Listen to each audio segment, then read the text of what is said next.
Hay personas que llevan años intentando cambiar. Leen libros, hacen listas, se prometen a sí mismas que esta vez será diferente. Y sin embargo, terminan exactamente donde empezaron. No porque sean flojas. No porque les falte información. Sino porque están intentando cambiar lo que hacen sin cambiar lo que creen que son. Eso es lo que explica este video. No la falta de disciplina. No la ausencia de motivación. La identidad. Primero hay que entender qué significa esa palabra en este contexto. La identidad no es el nombre que aparece en tu documento de identificación. Tampoco es tu profesión ni tu historia familiar. La identidad, en términos psicológicos, es la respuesta interna a una pregunta muy simple: ¿quién soy yo? Es el conjunto de creencias que una persona tiene sobre sí misma. Esas creencias pueden ser conscientes o invisibles, pero todas funcionan de la misma manera, actúan como un filtro que interpreta el mundo y, sobre todo, que orienta el comportamiento. Un niño al que constantemente le dicen que es malo para las matemáticas no solo cree que no sabe matemáticas. Con el tiempo, empieza a creer que no es el tipo de persona que entiende los números. Esa creencia no es un pensamiento ocasional. Es una pieza de identidad. Y cuando ese niño crece y enfrenta un problema matemático, no solo enfrenta el problema. Enfrenta también la versión de sí mismo que ya tiene una respuesta preparada: esto no es para mí. Ese mecanismo no desaparece en la adultez. Se vuelve más sofisticado, más difícil de ver, pero sigue operando de la misma forma. El cerebro humano tiene una característica fundamental: busca coherencia. No le gusta la contradicción. Cuando hay una discrepancia entre lo que una persona cree de sí misma y lo que está haciendo, el cerebro genera incomodidad. Esa incomodidad se llama disonancia cognitiva. Y la manera más eficiente que tiene el cerebro de resolver esa tensión no es cambiar la conducta, sino volver a alinearse con la identidad.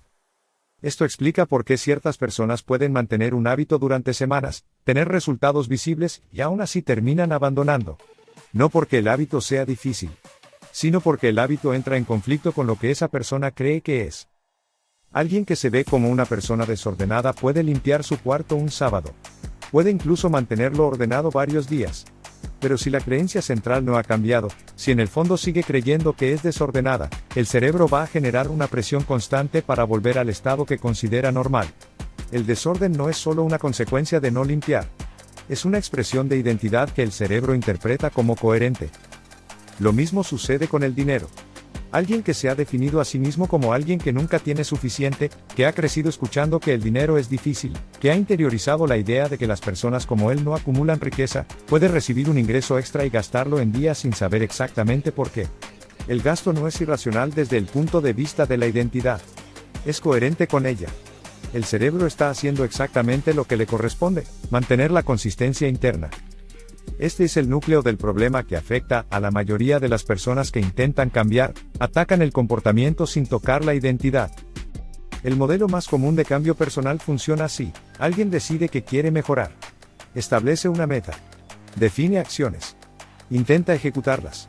Si tiene suficiente fuerza de voluntad, avanza durante un tiempo. Pero la fuerza de voluntad es un recurso limitado. Se agota. Y cuando se agota, el comportamiento colapsa hacia la identidad de base. Esto genera ciclos. Avance, retroceso, avance, retroceso. Las personas que los viven con frecuencia terminan interpretándolos como evidencia de que tienen algún defecto personal, que les falta carácter, que no son disciplinadas. Y esa interpretación, paradójicamente, refuerza la identidad que genera el problema.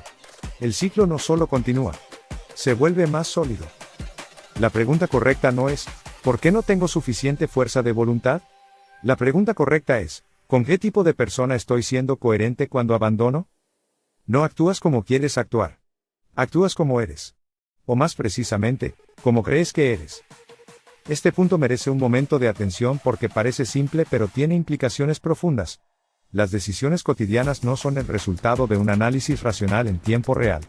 La mayoría de las decisiones son automáticas.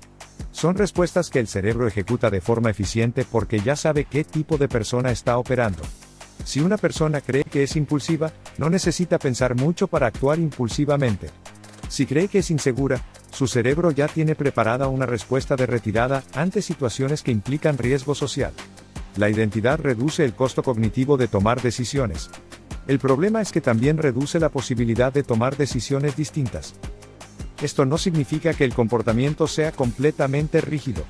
Significa que el comportamiento tiene una gravedad. Tiende a volver a cierto punto de equilibrio que está definido por la identidad. Entonces, el problema es la identidad, la solución también está ahí.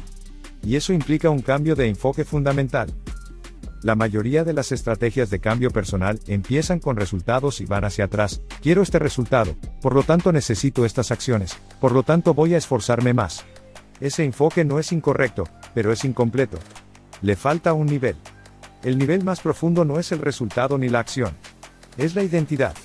El orden correcto es, primero definir qué tipo de persona quiero ser, luego actuar de forma consistente con esa definición, y dejar que los resultados emerjan como consecuencia natural de esa coherencia. Una persona que quiere mejorar su salud física tiene dos caminos disponibles.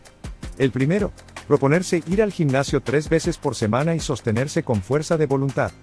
El segundo, empezar a verse a sí misma como alguien que cuida su cuerpo, y preguntarse en cada decisión qué haría una persona así.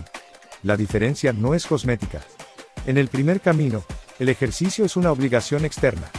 En el segundo, es una expresión de identidad. El cerebro ejecuta obligaciones con resistencia. Ejecuta expresiones de identidad con fluidez.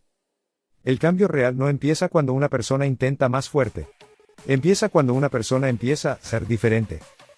Ahora bien, modificar la identidad no es un acto de voluntad instantáneo. No funciona simplemente decidir de un momento a otro que uno es distinto. La identidad se construye a través de evidencia acumulada. El cerebro necesita pruebas para actualizar la imagen que tiene de una persona. Y esas pruebas vienen de acciones repetidas. El proceso funciona de esta manera. Primero, cuestionar la identidad actual. Eso significa hacerse preguntas incómodas. Preguntas como, ¿qué creo de mí mismo en relación a esto? ¿Desde cuándo lo creo? ¿Alguien me lo dijo o lo concluí yo? ¿Sigue siendo verdad o simplemente nunca lo cuestioné? Este paso es incómodo porque muchas creencias de identidad son invisibles. Funcionan como suposiciones tan básicas que nunca se examinan. Sacarlas a la superficie es el primer movimiento necesario. Segundo, identificar qué tipo de persona quiere ser en relación a ese aspecto específico. No en términos abstractos. En términos concretos, ¿qué haría esa persona? ¿Qué decidiría? ¿Cómo reaccionaría? Este paso convierte una aspiración vaga en un modelo de referencia operativo. Tercero, comenzar a actuar de forma alineada con esa nueva identidad, incluso antes de sentirla como propia. Este es el punto donde mucha gente se detiene porque siente que está fingiendo. Que no es auténtico actuar como algo que todavía no se es. Pero esa percepción invierte el orden real de las cosas. La identidad no precede a la acción. La identidad se construye a través de la acción. Actuar de cierta manera, de forma repetida, es exactamente cómo el cerebro empieza a incorporar esa forma de ser como propia. Un estudiante que nunca ha leído libros por placer no se convierte en lector por decidir que le gustan los libros. Se convierte en lector leyendo. Cada vez que abre un libro y lo termina, le está diciendo a su cerebro, soy el tipo de persona que hace esto. Esa evidencia se acumula. Y con suficiente acumulación, la identidad cambia. Cuarto, repetir hasta que la coherencia sea natural. El objetivo no es sostener el esfuerzo indefinidamente. El objetivo es repetir la acción el tiempo suficiente para que el cerebro la integre como parte de la identidad. Cuando eso sucede, ya no es esfuerzo. Es simplemente lo que esa persona hace. El resultado de este proceso es cualitativamente distinto al resultado de simplemente intentar más. Cuando la identidad cambia, las decisiones cambian de forma automática. No porque haya más disciplina, sino porque el cerebro está siendo coherente con una identidad diferente.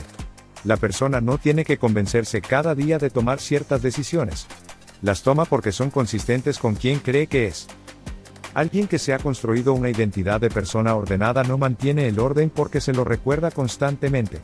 Lo mantiene porque el desorden le genera incomodidad genuina. El cerebro trabaja en la misma dirección que antes, solo que la dirección es diferente.